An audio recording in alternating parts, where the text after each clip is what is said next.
Quote, long-termism is the view that positively influencing the long-term future is a key moral priority of our times. It's about taking seriously the sheer scale of the future and how high the stakes might be in shaping it. It means thinking about the challenge we might face in our lifetimes that could impact civilization's whole trajectory, and taking action to benefit not just the present generation, but all generations to come.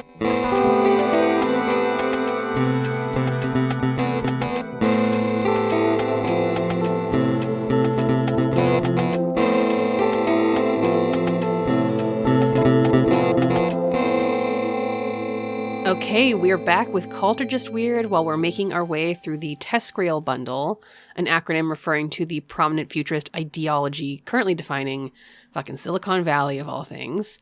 That must be the fastest we've ever talked about, started like the actual topic. Oh, I haven't started the topic It was yet. instantly. This is just for people who maybe haven't listened to previous episodes and are just tuning in, just catching them up to speed on what we're talking about.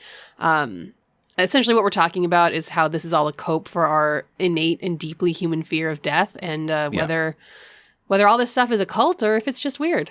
Yeah, I'm just still impressed though. I don't know, because You should be. usually we start with, like, how was your day today? It was a good day. How did I have a good day too. We'll get to that. We'll get to that right here because we're doing our introductions. Hello. Oh, right. Okay. I'm Michaela. I'm a television writer, fear of death enthusiast, probably a lot of other things.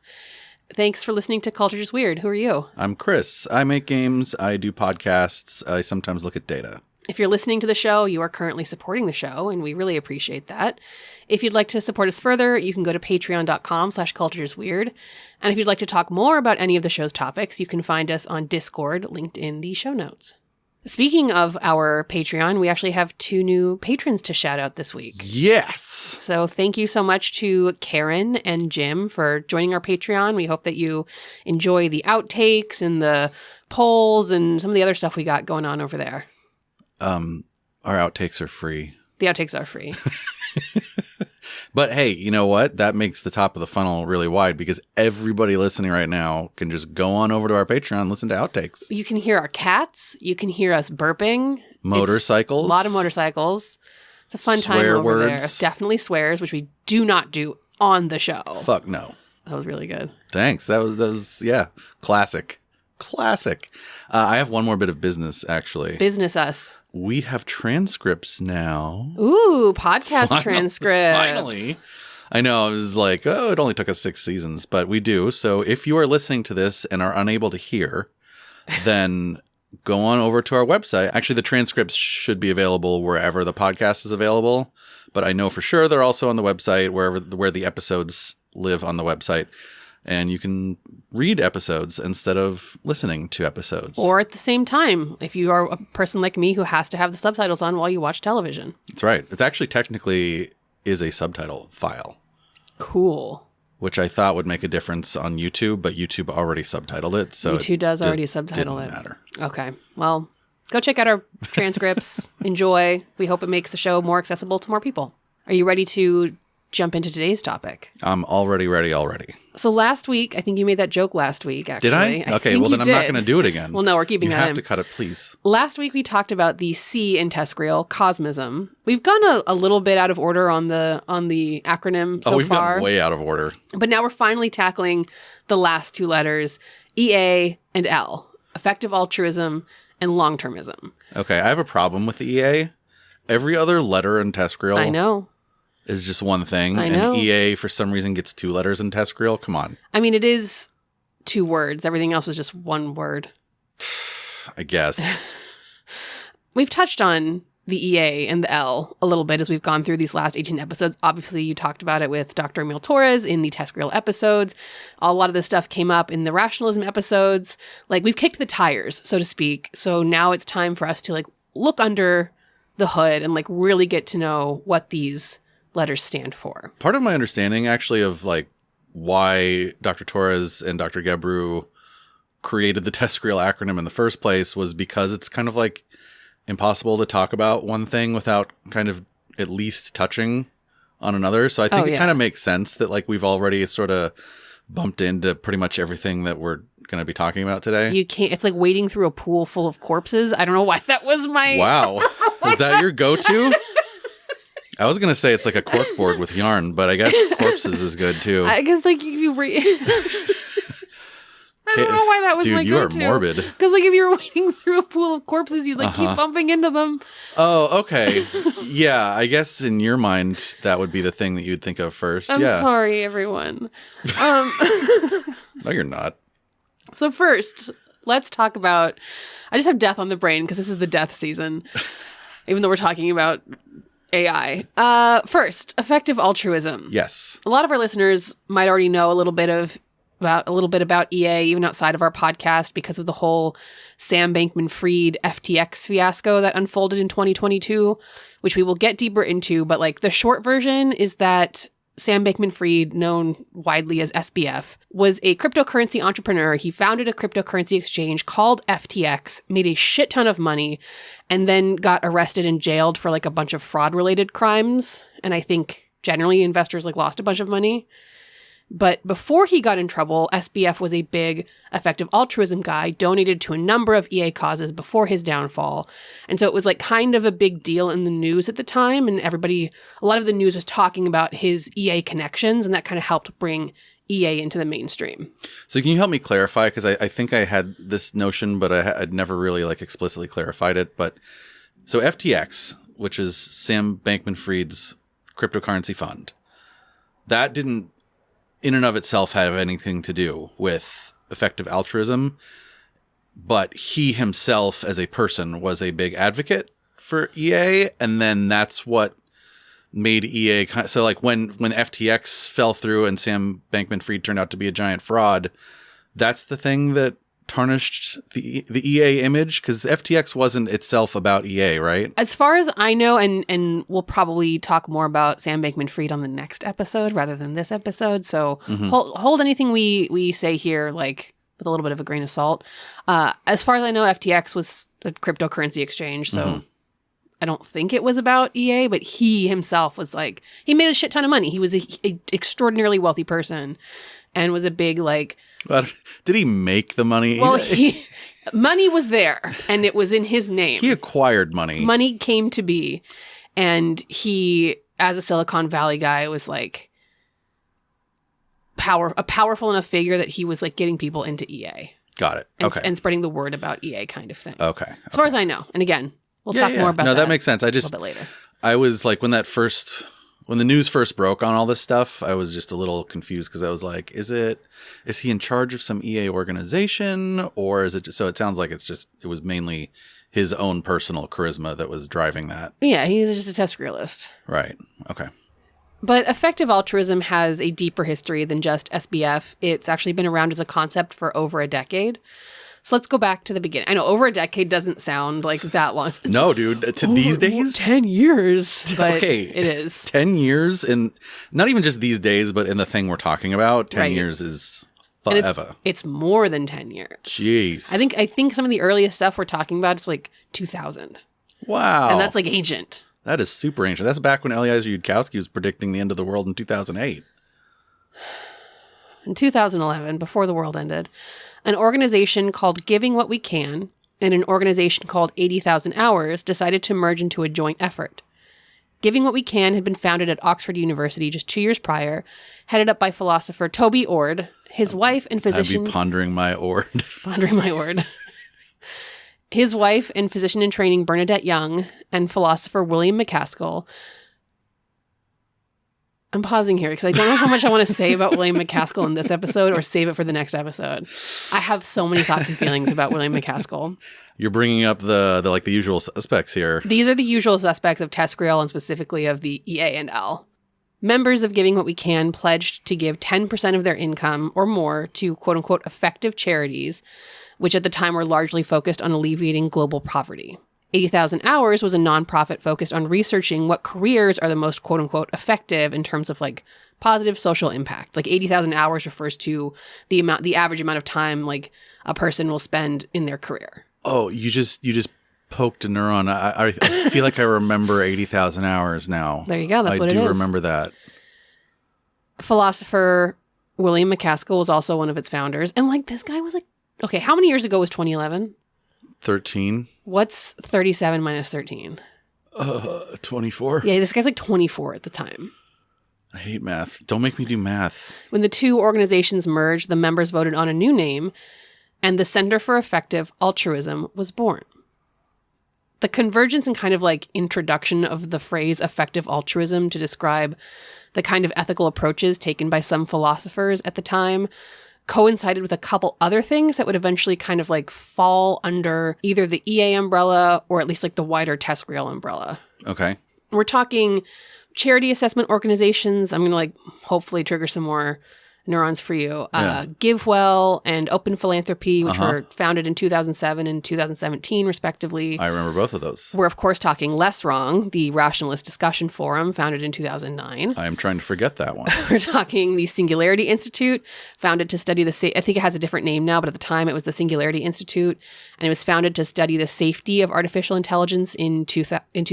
SIAI, that was, so that was Ellieizer's thing. I think it's called something else and now it's MIRI. MIRI, thank you. Yeah, Machine Intelligence Research Institute. And we're also talking about the now defunct Future of Humanity Institute, founded to study things like existential risk for humanity in 2005. And that was the Nick Bostrom That's joint. the Nick Bostrom joint, which in Oxford. I think I may leave that to you to talk about in future episodes, because there's also a lot to say about Nick Bostrom. There's so much left to talk about here. Too many things. And everybody is so scared of dying. They really are. And so am I. And by the way, the fall of the Future of Humanity Institute. Wait, what was it? No, not Future of Humanity. Yes, what was it called? Future it was called Future of Humanity. Oh, that's why we named our episodes that. That was only a few months ago. It was like April. As of publishing here. Yeah, it was April 2024, I believe. More loosely related, there were also followers of this moral philosopher named Peter Singer, who also gravitated these circles. And Peter Singer, I think, started his like publishing in like the 70s. So this stuff's been around for a while.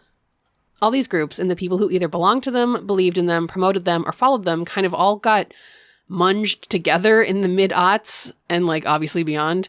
In 2013, philanthropists hosted the first annual Effective Altruism Global Conference, which has taken place every year since.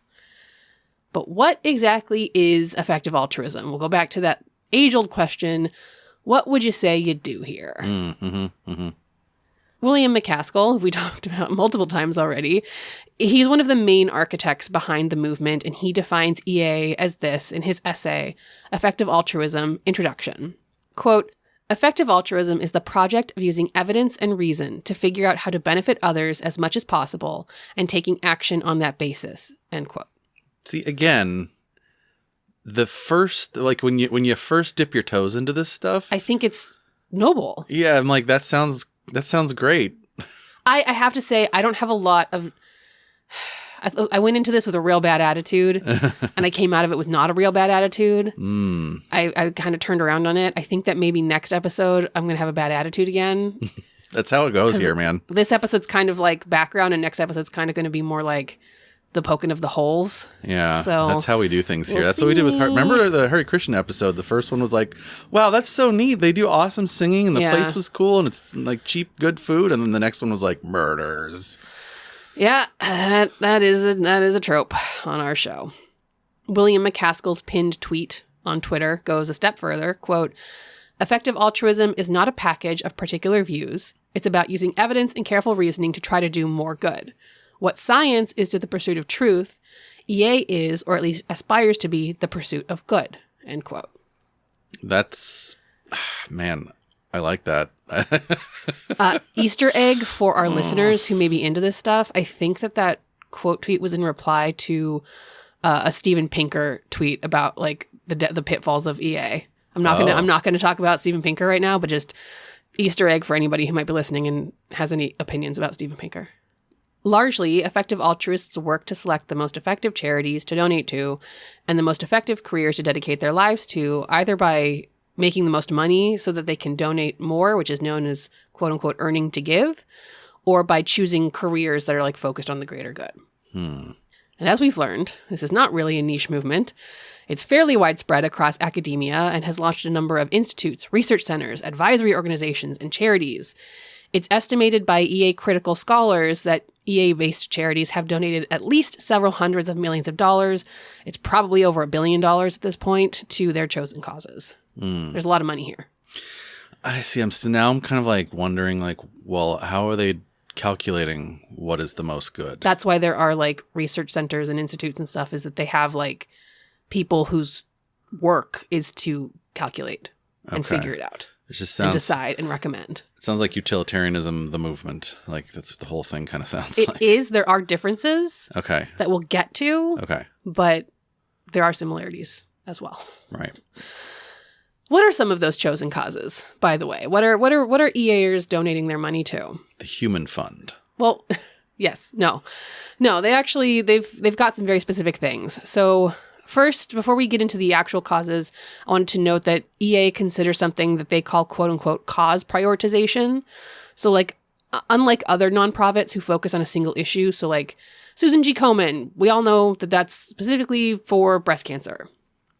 Effective altruists believe the most money should be given to the cause that will do the most good. So there's not a human fund. There's not a like, we are effective altruism, donate to us and we'll make the most money for effective altruism. They're like, we're going to work to figure out where the money needs to go rather than picking a specific thing. They also do not subscribe to local ideals of philanthropy. So like, helping your local community versus helping a community halfway across the world. Like a lot of nonprofits are very like, donate to this nonprofit because it helps like people in your city versus donate to EA causes because they help the most people, even if it's regardless of where they are. 3,000 miles away. Yeah. Right. Okay. Effective, like I mentioned, effective altruists have organizations specifically for researching and analyzing cause prioritization. Okay. That's the whole thing now. Just noting here that I'm skeptical of such activities. I might unskeptic you. Okay. I have a degree of skepticism going into it. I think that you should. And I also think that, like, I went into this being like, you guys don't do anything. And then I went, oh my God, these guys do quite a bit, actually. Yeah. I'm not denying that they do a lot of work. I'm sure they do a lot of work. But you know what? I'll let you get to that. Hold your thoughts. In general, though, to go to the specific causes, EA focuses currently on the following. As we mentioned, alleviation of global poverty, tropical diseases such as malaria and deworming initiatives, human deworming, animal welfare. Like, this is a big one. A lot of especially early effective altruists focused on this. And interestingly, a number of EA critics are also animal welfare people, like animal ethics philosophers. Yeah. Like recently there was a book that came out that was, I forget exactly the title. I think I'm linking it in the show notes because I referenced these academics, but there was recently a book of essays that came out criticizing EA. And the three academics were like among other areas of study, were animal ethics philosophers. That's interesting. It surprises me a little bit because I remember Emil saying in one part of our interview that I hate to quote this because I don't remember who he was quoting, but it might have been McCaskill or it might have been from somebody in the book that he wrote. And that's why I don't know if it's an EA or EAist or a long-termist, but he quoted somebody as saying basically like, if certain species go extinct, that's fine because they're not sentient or sapient like we are, so that would be like a net positive. I think that they have an interesting set of ethics around animals because it does seem like EAers are very clear that like humans are not animals, humans are not sentient. And it also seems like they still can ascribe suffering to animals and say that animals suffer. And so it's better to not cause the suffering of the animals, even though they're not sentient. Like a lot of EA people are vegan and vegetarian. Like McCaskill, I think, is a vegetarian. Like, oh, really? Yes. And this is a result specifically of their EA beliefs. Right. Okay. And last on our list of causes, the long-term future and existential risk. They want to make sure we don't do catastrophic shit now that makes life a disaster for potential future humankind. Okay. Yeah. There's the X risk thing. First three, relatively mainstream normal causes. The last one is where we start to tip over into like that weirder side of TESCREAL, as we've already covered. That's where we get into AI risk. How do we save trillions of future humans, even if that means worsening the suffering of billions of current humans? Like that kind of stuff. Right. That's the L, right? In short, long-termism. Yeah. Right. But we're not there yet. We're still talking about effective altruism. I want to talk about how effective altruism really is. Oh, effective altruism. Which, like, is kind of a difficult thing to measure because it's such a big thing, and like it's already hard to be like, if I donate $1 million, how much help is this doing? Like, that's hard to measure. Who affects the effectors? But luckily for us, Scott Alexander, a rationalist blogger you may remember from our episodes on Less Wrong, has an essay titled In Continued Defense of Effective Altruism that does do the work of giving us some hard numbers. Yeah, he has a bunch of like famous, I guess, if you want to say, posts on Less Wrong. And he also created Slate Star Codex, which is like where part of the rationalist diaspora on the internet went. Now, these numbers were dug up by him, and I do believe that he's done the work to verify this stuff, but I verified one of the claims personally. Okay. Because I'm bad at math. And it checked out. So he claims, this is the one that I verified, he claims that effective altruism has prevented around 200,000 deaths from malaria, citing a number from Against Malaria Foundation, or AMF. Okay. So GiveWell, the EA charity assessor we mentioned earlier, identifies Against Malaria Foundation as one of their top recommendations. Scott Alexander says that GiveWell funds about $90 million of AMF's $100 million revenue. So to quote from Alexander's essay, GiveWell estimates that Malaria Consortium can prevent one death for $5,000, and EA has donated about $100 million per year for several years. So 20,000 lives per year times some number of years. I have rounded these two sources combined off to 200,000. Side note from me, I saw anywhere between 150,000 to 185,000 to 200,000. Okay. As a sanity check, malaria death toll declined from about 1 million to 600,000 between 2000 and 2015, mostly because of BedNet programs like these, meaning EA-funded donations in their biggest year were responsible for about 10% of the yearly decline, end quote. Okay, that sounds good. I know I've heard elsewhere that malaria nets are a thing, and that's an ineffective thing. I remember that being a big Bill Gates thing. Malaria has been talked about by people with a lot of money that they're looking to donate for a long time. And clearly the deaths have gone down globally, and that's a good thing. Good job. I agree. Scott Alexander also has this to say, quote, effective altruism has treated 25 million cases of chronic parasite infection. These are the numbers that I have not verified. Okay. Given 5 million people access to clean drinking water, supported clinical trials for a currently approved malaria vaccine and a malaria vaccine also on track for approval, supported additional research into vaccines for syphilis, malaria, some other things that I don't know, hepatitis C, hepatitis E, supported teams giving developmental economics advice in Ethiopia, India, Rwanda, convinced farms to switch 400 million chickens from cage to cage-free. That's where some of the animal ethics stuff comes in. Freed 500,000 pigs from tiny crates where they weren't able to move around, and gotten 3,000 companies, including Pepsi, Kellogg's, CVS, and Whole Foods, to commit to selling low-cruelty meat. Those are all, if we can trace those efforts back to either EA donors or EA charity assessors, that's not small shit. Yeah. That's big shit. Big if true. Big if true. Oh, and my next sentence is, now these are big claims. If you're like me, you might be going, okay, are all these things actually effective altruists? Or are we just calling some efforts EA because it's easier to absorb something than actually do something? Is it a malaria foundation out there that's doing all the work and EA is taking the credit for it? Yeah, and again, on that note, I'm also unclear. There's GiveWell is an EA specific organization. Correct. But isn't EA more a movement? So if I work for XYZ charity that's doing the malaria nets that isn't GiveWell, what did you call it? The name of it was malaria, Against Malaria. If I'm working for Against Malaria and I self-identify as an EA, is that being counted? Well, I think what Scott Alexander was counting there was the fact that GiveWell is responsible for 90% of Against Malaria Foundation's funding. Oh, okay. And GiveWell is EA specific. Right. So that to him, and I agree, that counts as a quote unquote EA effort. Totally. Yeah. Okay. He also says this, quote, I'm counting it, and this is of everything he's evaluating here. I'm counting it as an EA accomplishment if EA either provided the funding or did the work.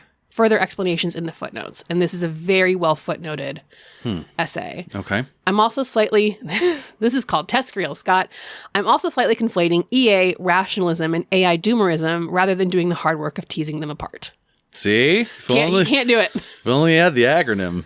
Side note, Alexander does have a section on EA's impact on AI. That's where the AI doomerism comes in, but we're skipping that for now because again, the hard work of teasing them apart is hard. And for organizational purposes, discussions of AI, to me, fit better in the framework of what we're discussing next, which is long-termism. Mm-hmm. Why are we hewing long-termism so closely to effective altruism? Why am I doing 2 episodes at once again? It's because long-termism essentially grew out of EA. There's a reason why it's the last letter in the TESCREAL bundle and why it follows EA. It's because it's literally a subset or a subculture of effective altruism. If you take just those, it's eel. It's eel. I'm viewing the L as kind of like the final boss of TESCREAL. Yeah. I'm saying that now and something worse is going to come along. Not that long-termism is necessarily bad. It's not necessarily bad. And actually, I will say there is another final boss that may or may not come up in the show. Oh, is this like a secret boss? I think there's a hidden boss. Hidden boss. Cool. There's something, I'll just say it here. There's something called effective accelerationism that's like a movement that's currently taking shape. Well, now it's not a secret boss anymore. And that's the secret boss. Okay. Is this like one of those bosses that is like optional and if you fight it, it's like harder? You know Yes. what I'm talking about? Sure. Like yes. Ruby weapon.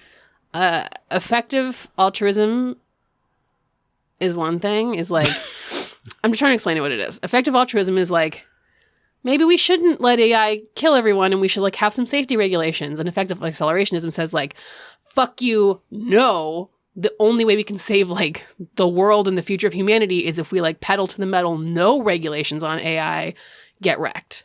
But they're not in the TESCREAL bundle yet.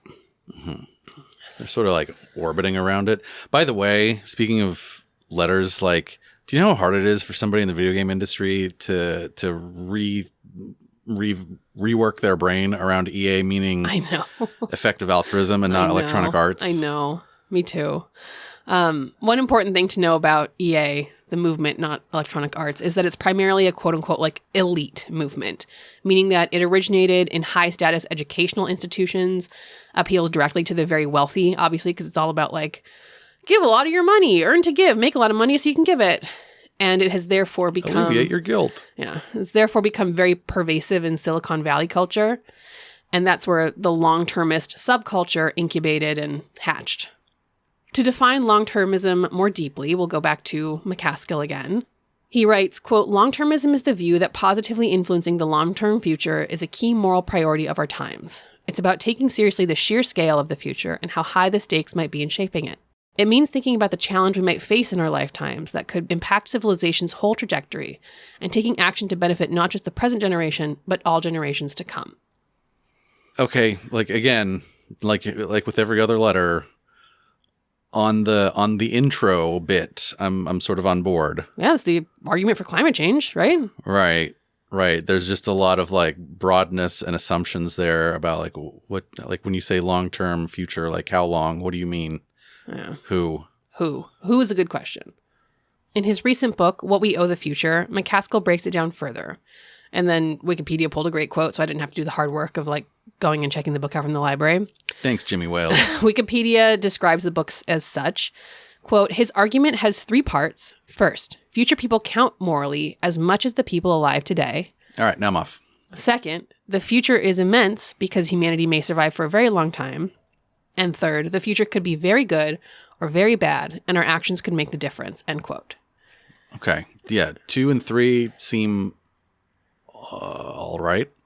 I don't know about the valuing the future humans just as much as existing humans. I got a problem with that one. That is like mad speculative. I got a problem with that one. Yeah. I'm gonna not talk about my problems with that one yet. I'm gonna hold off. You're just gonna say it? You're just gonna tease it? This episode again is more for like information and background, and the next episode is the color episode where I get to go like, I think that this is dumb. Oh, that's my favorite part though. I know. If you'll remember from previous episodes, this boils down to, quote, bringing more happy people into existence is good, all other things being equal. Long-termists are generally focused on existential risks and preventing the destruction of humanity, which is a good thing. It's a good thing. Can't disagree with that as broadly as it's stated. I'm back around on long-termism after this episode. There's problems, but also like fearing about climate change and wanting to like fix it. That is a long-termist issue. If that's what for the long-termists that care about that kind of thing, I agree with you. A lot of them do. Okay. Existential risk, I keep bringing up climate change, but this can also, cover nuclear war, pandemics, global totalitarianism, and then, of course, the weirder stuff like nanotechnology and the gray goose stuff and artificial intelligence, AI, AGI, that stuff. Gray goose. It's good. Gray goo. That's if the vodka. the nanobots just turn everything into gray goo. Vodka. Yeah. Long-termists seek to reduce these risks so that we can improve the number and quality of future lives over long, long timescales. They also believe that the reason why this is like important to them now is they believe that humanity is currently at a critical inflection point where what we do now determines the ultimate future of humanity. Which has never been true before. I don't think they're totally right, but I also don't think they're totally wrong. Yeah. If you look, especially again, climate change, if you look at climate change and we hear all the time, like, if we don't get our emissions down, then it's going to be ruining the world forever. My only joke there was at all points in time, humanity is affecting what comes after. Yes, them. You're right. But we're extra special. You're totally right. I don't think we're extra special. I think ones. that I can't argue with the climate change thing. We are extra special in that. Yes. And also, climate change isn't the first environmental catastrophe that we've had to contend with. Oh, really? Yeah. You're feeling like a climate change denier. I'm not saying it's not the first man-made environmental. We all know. Just don't be upset that you're taking the L here. You're doing the L episode. There absolutely is no L here for me to take. All kinds of L's. It's raining L's. But again, we go back to the question, what would you say you do here? And then we go back to Scott Alexander's article on the effectiveness of these movements. And I'm going to now focus on the AI section because, again, that's such a big subset for long-termists. Mm-hmm. So quoting from Scott Alexander's article, things that they have done include founded the field of AI safety and incubated it from nothing up until the point where, many people are talking about this, endorsing it. We've got Sam Altman, which, oh boy, do we need to talk about that next episode. We've got Bill Gates. We've got big names. And even I think the U.S. government, we're all talking about AI safety.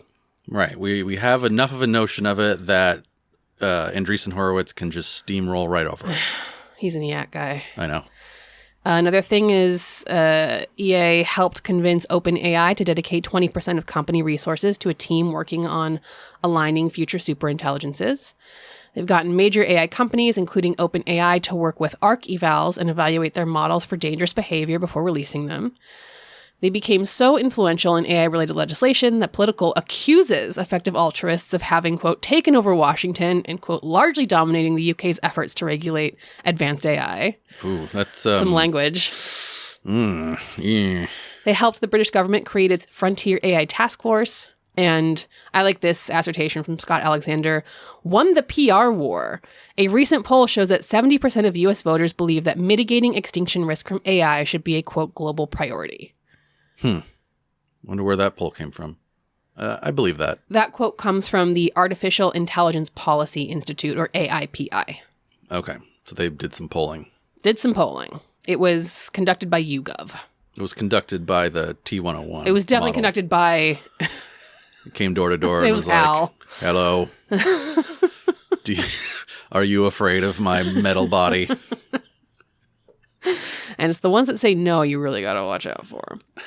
A couple non-AI but still long-termist related wins were helped organize the Secure DNA Consortium, which helps DNA synthesis companies figure out what their customers are requesting and avoid accidentally selling bioweapons to terrorists. That's good. Yeah.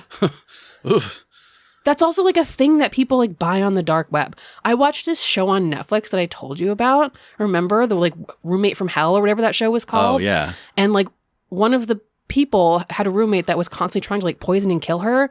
And she ordered like, she didn't order staph infection. She ordered like a worse, like an unsurvivable version of staph infection off of the dark web. Jesus Christ. And like luckily the FBI found it or something. Don't do that. Don't do that. don't. They also provided a significant fraction of all funding for DC groups trying to lower the risk of nuclear war.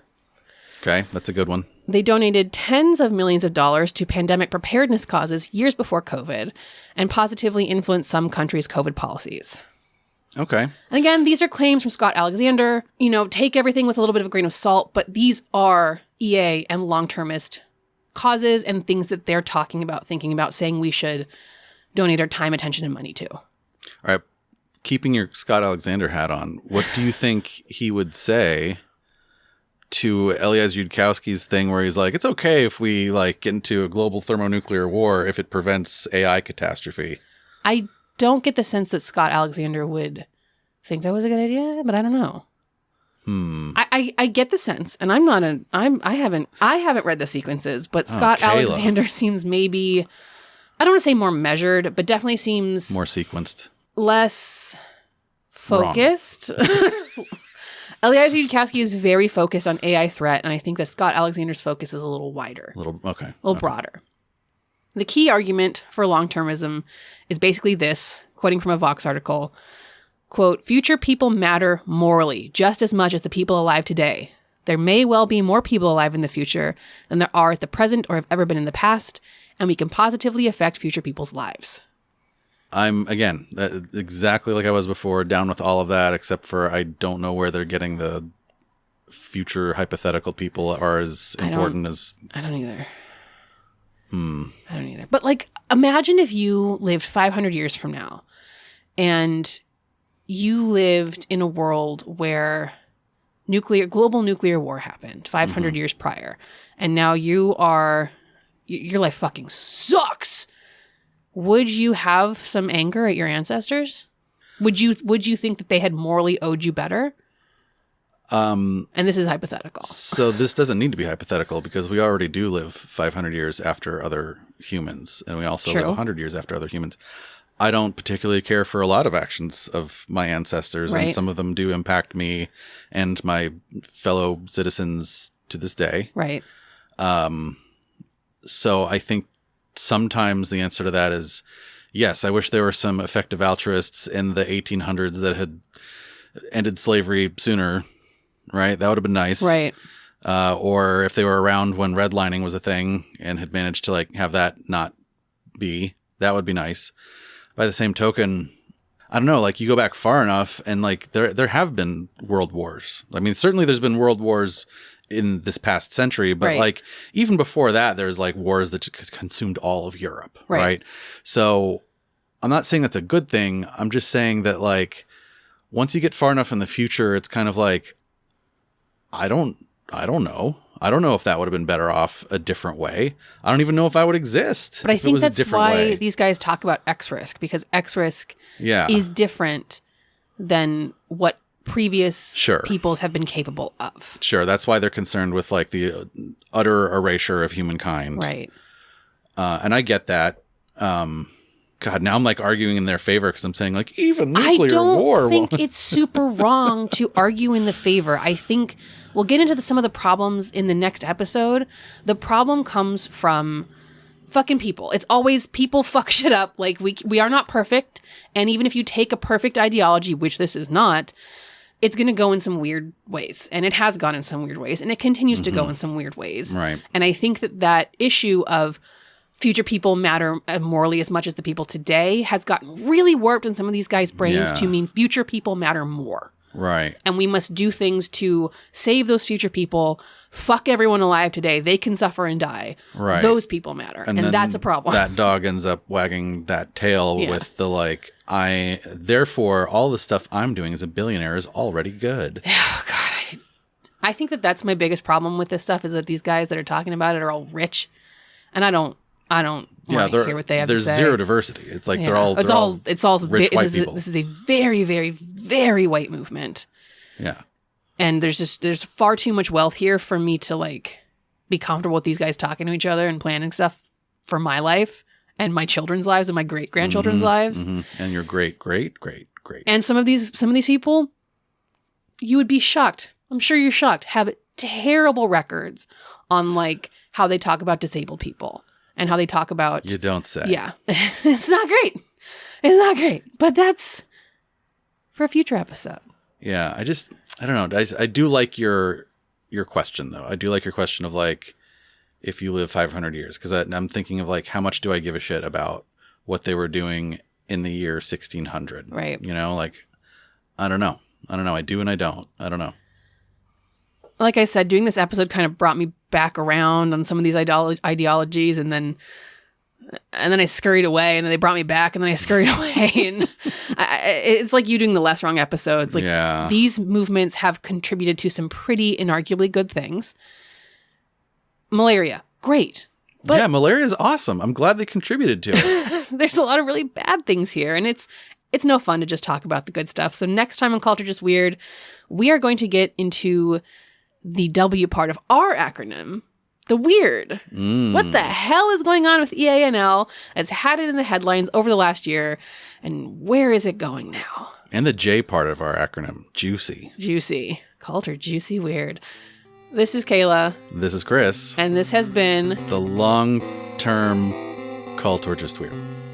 Culture Juicy Weird.